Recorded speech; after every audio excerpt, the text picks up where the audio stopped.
शिल्पा शहर की पढ़ी लिखी और होशियार लड़की है, जिसकी शादी उसके पापा के सालों पुराने वादे की वजह से गांव के विकास से हो जाती है। शिल्पा की सास पुराने ख्यालों की होती है।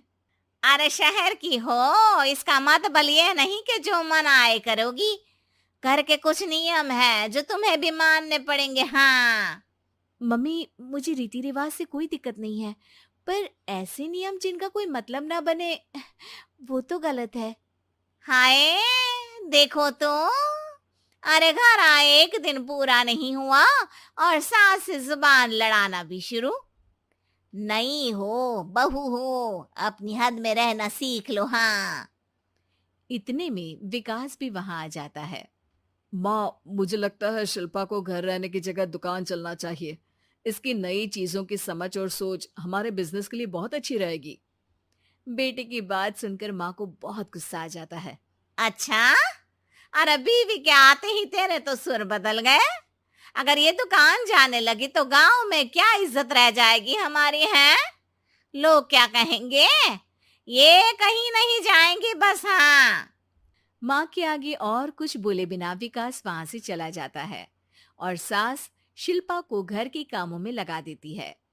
उसी रात विकास और शिल्पा साथ बैठकर बातें कर रहे होते हैं। मम्मी ऐसा क्यों सोचती हैं कि औरतें कुछ नहीं कर सकती, और उन्हें लोगों की इतनी चिंता क्यों है? पापा की डेथ के बाद माँ ने दुकान संभालने की कोशिश की थी, पर लोगों ने उल्टी सीधी बातें सुनाकर उनका आत्मविश्वास इतना गिरा दिया कि वो कुछ कर ही नहीं पाई और सोचने लगी कि शायद औरतें ये सब कर ही नहीं सकती, इसलिए उनसे भी नहीं हुआ। लोगों की यही तो दिक्कत है, उन्हें अपने से ज्यादा दूसरे की जिंदगी में स्वाद आता है। वैसे लोग जिनसे डरते हैं ना, उन्हें ही तोड़ने की कोशिश करते हैं। आप फिक्र मत करो, मम्मी की सोच बदलने का तरीका है मेरे पास। और अगले ही दिन से शिल्पा अपनी सास की सोच बदलने और लोग क्या कहेंगे के डर को खत्म करने की जद्दोजहद में जुट जाती है। मम्मी, आपको पता है, गीता बबीता, अरे जिनके ऊपर दंगल फिल्म भी बनी है, मैं फिल्म बिल में नहीं देखती। हाँ। वो हरियाणा की लड़कियां हैं। दोनों रेसलर हैं। उन्होंने जब ये शुरू किया था ना, तो लोगों ने बहुत बातें बनाई, बुरा भला बोला, मजाक भी बनाया, लेकिन उन्होंने ना किसी की सुनी, ना अपने ऊपर से विश्वास खोया और ना ही हार मानी। और देखो, आज किस मुकाम पर है। अरे तो ये सब मुझे क्यों सुना रही है? हाँ। नहीं नहीं, बस ऐसे ही, हमें अपने आसपास की खबरें तो रखनी चाहिए ना। ऐसा कहकर शिल्पा अपनी सास को सोच में डालकर वहां से चली जाती है। अब शिल्पा हर दिन दुनिया के अगेंस्ट अपनी हिम्मत से सक्सेसफुल बनने वाली लड़कियों की कहानी अपनी सास को सुनाने लगती है। इसी तरह कुछ समय बीत जाता है। और माँ, आजकल बहुत चुप चुप रहती हो, सब ठीक तो है ना? बस कुछ सोचती रहती हैं, इसीलिए ज्यादा बोल नहीं पाती। ऐसा क्यों हुआ माँ? कोई दिक्कत है क्या? अरे तेरी पत्नी ही दिक्कत है? मैंने क्या किया? अरे रोज मुझे कुछ समझाने के मकसद से एक नई कहानी सुनाती है, पर खुद नहीं जानती कि मुझे सब पहले से पता है। हाँ। तो फिर दिक्कत क्या है माँ? लोग क्या कहेंगे? अरे उनका तो काम ही है कुछ ना कुछ कहना। आप ये सोचो कि उन्हें नजरअंदाज करके हम साथ मिलकर किस ऊंचाई पर पहुंच सकते हैं। बेटे और बहू की बातों से सोच में पड़ी माँ वहां से चली जाती है। अगली सुबह सबसे पहले तैयार सास आवाज लगाकर बेटी और बहू को बुलाने लगती है। अरे कहाँ सोते पड़े हो दोनों? किसी को घर में कोई काम नहीं है का? हाँ। सास की आवाज सुन शिल्पा भागती हुई कमरे से बाहर निकल आती है, जिसके पीछे विकास भी बाहर आ जाता है। मम्मी, आप इतनी सुबह तैयार होकर कहाँ जा रही हैं?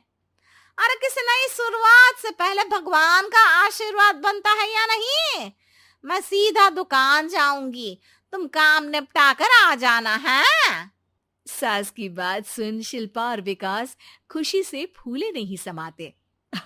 ये हुई ना मेरी माँ वाली बात।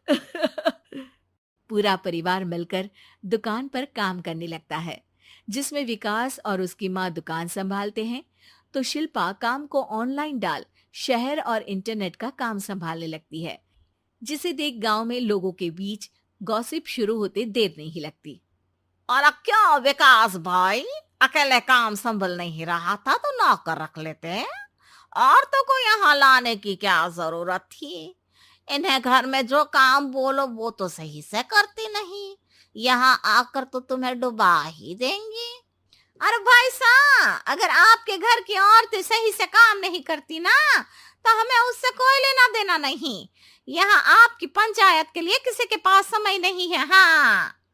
करारा जवाब सुन बातें सुनाने आए लोग मुंह लटकाए उल्टे पैर वापस चले जाते हैं। वाह मम्मी, ये तो अब दोबारा कभी भूल कर भी यहाँ नहीं आएंगे। I am so proud of you. अरे बहुत हुआ, हाँ काम पर लगो चलो। तीनों आपस में काम बांटकर अपने अपने काम पर लग जाते हैं। इसी तरह दिन दिनों के साथ महीने बीतते हैं, जिसमें शिल्पा की पढ़ाई, विकास की मार्केट स्किल और सास की फाइनेंशियल मैनेजमेंट से उनकी दुकान बहुत अच्छा बड़ा बिजनेस बन जाता है, जो गांव के साथ साथ शहर में भी अच्छा खासा मशहूर हो जाता है। अरे सच ही कहते थे तुम दोनों, लोगों का तो काम ही होता है कहना। अब हमें सुनना है या नजरअंदाज करना है वो तो हमारे ऊपर है। हाँ। आपकी शुरुआत में गालियां और आसमान छूने पर तालियां, ऐसे लोगों का तो काम ही है पलटना। इनकी बातों से हमें कभी अपनी राह बदलनी नहीं चाहिए, बल्कि अगर बातें बन रही है तो समझ जाओ कि रास्ता सही है।